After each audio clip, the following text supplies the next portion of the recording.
Hey everybody! Well, today we're going to take a look at this brand new set from Lego. Now this is C-3PO. I've been waiting for this set to come out for quite some time. It was rumored that it was going to come out earlier in the year. This is a companion piece to the smaller R2-D2 set that came out a few months back. So this is actually in scale to that R2-D2, which by the way, I got to say that R2-D2 set is probably one of my favorite R2s from Lego. I like it actually better than the UCS sets, because it's smaller and it has pretty much all the functions that the original R2 had. And so when I get this build, I'll put R2 next to them so you can kind of see how they go together. But this is really cool. So this came out on August 1st of 2024. It's set number 75398, and it has 1,138 pieces, and it retails for $140. So as you can see, for them to pull this off in Lego form is pretty amazing, I think, for them to do it. I mean, it looks pretty much like him. It even has a silver leg. Now on the back here, you can kind of see a different a view of him, and so I think his arms will be able to be posable here. I don't think that the hydraulics actually work; they're just kind of there for looks. But it looks pretty good. I'm actually amazed at it. There's a little stand right here, so there's some stickers to represent the wiring and stuff like that. The only thing about it is the eyes. I'm not quite sure I like those eyes. I don't know. I guess it would have been hard for them to pull that off with him having those inset eye pieces, but I don't know. The more I look at it, the more it's growing on me. All right, well, I can't wait to get started building this. All right, here it is all finished. Boy, I really like this C-3PO. And now, as I said, I was looking forward to this set coming out, and then I kind of had second thoughts about it after I saw what it looked like and everything else, but I gotta say, this is really an awesome looking C-3PO, especially that they were able to pull this off in Lego. Because, it couldn't have been an easy thing. Certain design ways that they did the design are really amazing. It was fun to put together. There was some interesting ways that certain parts went together. I think in the instructions it says that there are a few new pieces in this, some new elements, and also there's some pieces that are molded in this gold color that they've never had in gold before. I think this now has the most gold pieces of any of the Lego sets, which is pretty cool. So let me show you some close-ups of it. All right, so let's start with the feet, because that's the whole area that you start with. And I gotta say, it's cool. I love the base, how it's got this kind of sandy base down here. So it hides all this stuff that's going on in there to hold them up. But what I really like about this is how they use these different kinds of colors in here to add shading to it. Kind of like a painting, you use different hues of paint color. That's what they did here. You got the drum lacquered silver bits here for this round thing. And then it's also the shiny bits here, and also along the bottom of the feet. But then it's this gray. And so with the hints of the gray and the shiny silver, it just works. The whole thing just works. It's kind of like a darker gray in there as well. I thought that was really clever the way they did it. It's really fun building these legs. There's another shiny piece there. These might have been one of the newer silver bits. I'm not sure. Here on the gold side, they did the same thing. Now they used this tan piece and then this random gray piece to kind of add shading to it. And it's really neat. See how they did that with the kneecap area? By putting some tan in there, it adds some highlight to it. And then up here, you got the shiny drum lacquered gold bits. And then they got some more tan right in here. It's really neat. I thought it was really clever how they did this, just to add some highlights. There's the back area. The thighs look really cool. I thought this was neat. They use those little grill pieces on the back of his knees. I think on the bodysuit that Anthony Daniels wears, there's like little circuits painted in there. And see how this is all done. Now, when I was originally first building this, I thought I made a mistake, because you'll notice how the lower half of him leans forward a little bit. I thought, well, God, did I do something wrong? And I was checking the bottom of it because I thought maybe I built something wrong. So here's the bottom. You can see how this is all going on here. And it's really neat the way this is assembled. See how there's like these ball joint connections right there? And it's very solid. It's a very solid base. So yeah, because he was leaning like that, I thought I did something wrong. But no, they did that on purpose, because if you look at his profile, see how he leans back a little bit? When Anthony Daniels was inside that costume, which, could not have been a pleasant experience, but he had a certain posture to him. And they managed to pull that off here. And it's really cool how they did that. So it's like a counterbalance in the way that it leans, which I think is really neat.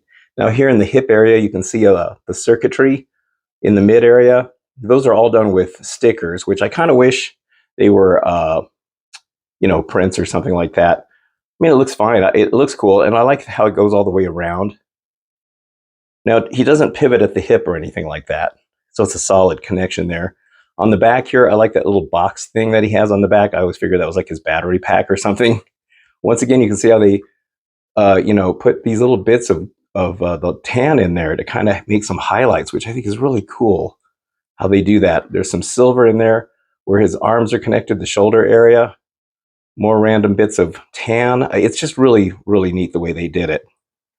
Here's the chest. Now, this is a print piece right here. Thankfully, that was a print.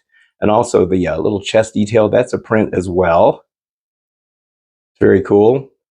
Now, his hands here, these fingers, you can actually adjust these. So you can kind of make it go, you can make them more of like a fist. Well, I guess there's not too much movement on those, but they're made of those little clip things. Or I'm not even sure what you call those, but it's nice that you can adjust his fingers. And then also the wrist is completely posable. Now his arms, they turn this way, but they don't bend at the elbow. But if you do turn it, it misaligns the little pistons on here. And these pistons aren't connected. They're just strictly, there for decoration, which is fine. They don't have to work. Here's the shoulder area. I like this little cuff. That might be one of the new gold colored pieces. I'm not sure. And then also you can see how his shoulders, you can adjust his arms like that. So they got the ratchet piece in there. And I like that ratchet. That's really neat. Same thing with this side over here. So you can oppose his arms whichever way you want. Sorry, I keep going out of focus there. But yeah, so you do have some posability with the arms, which I think is really neat. I like these little piston things on his neck, using those pieces there. I'm not sure what you call those. Now here's his face, of course. Now the face, I don't know. I'm still not a fan of these eyes. I really wish they could have done something with this. I don't know. It just looks like he's wearing these big, huge glasses or something, or maybe like he's got binoculars or something. I really wish they could have done something better with that. His eyes are inset on the metal helmet that Anthony Daniels wore, and I guess that's kind of the way they tried to address that, but it just doesn't look right to me. That's the only thing that's a bummer on this. That's also a print right there for his mouth and nose. The head is really nicely done. It was fun building the head. They even have that little thing sticking up at the top.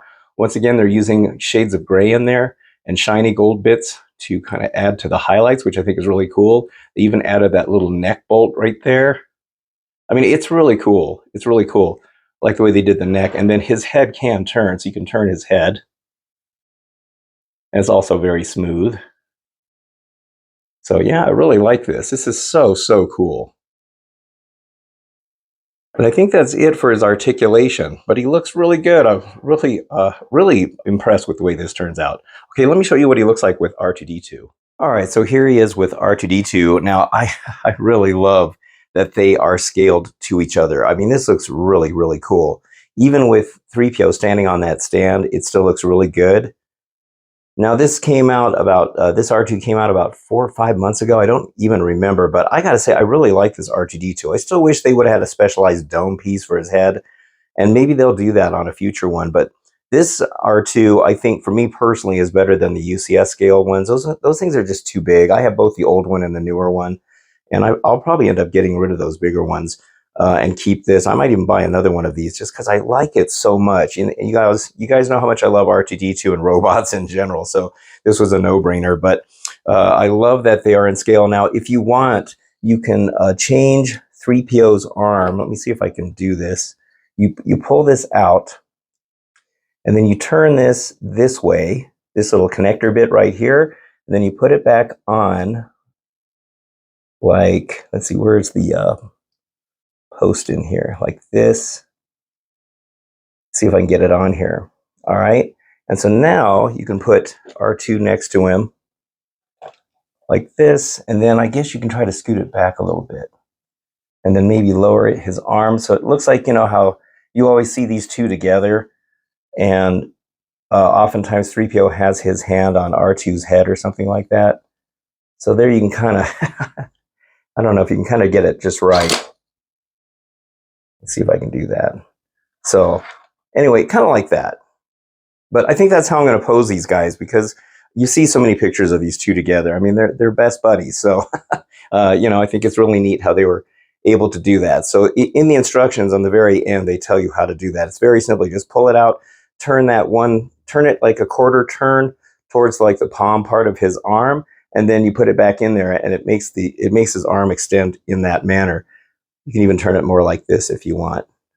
So yeah, I love it. I love that they gave you some options on being able to display both of them. I mean, they look great together, don't they? This is so cool. I really, really like this a lot. You also get this really nice display plaque right here. So it's kind of like a UCS type of plaque. But as you can see here, you can see all the stats on here. So I'll just kind of zoom in on it so you can kind of read that if you'd like to. I like how that's printed in blue, and that is printed. Yes, I am so glad Lego is getting away from these big, huge stickers that went on these plates, and they are now printed.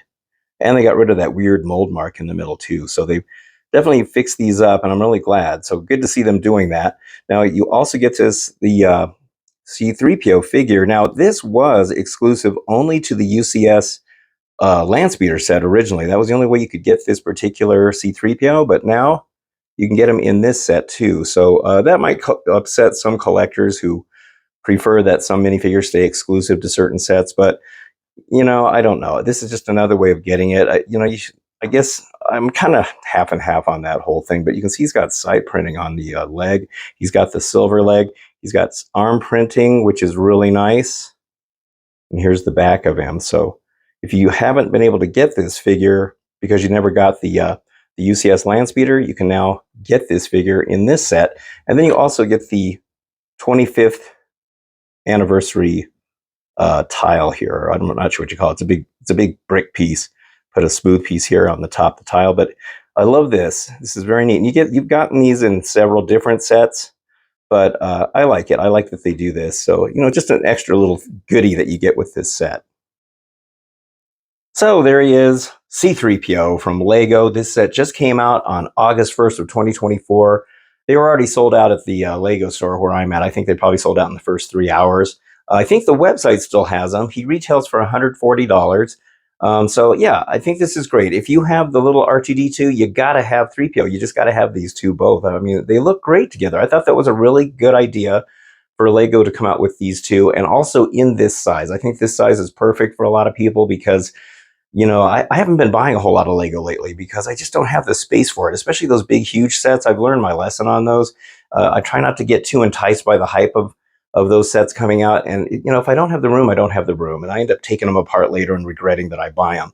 These guys, I know I'm going to keep these guys together. They don't take up a lot of room because they are the perfect size. I like that 3PO comes with the little plaque and the 25th anniversary tag there. I think he did too. I don't remember.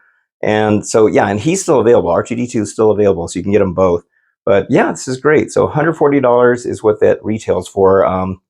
Yeah, hopefully you can get them at your local store if you're a big fan of these robots like I am. All right.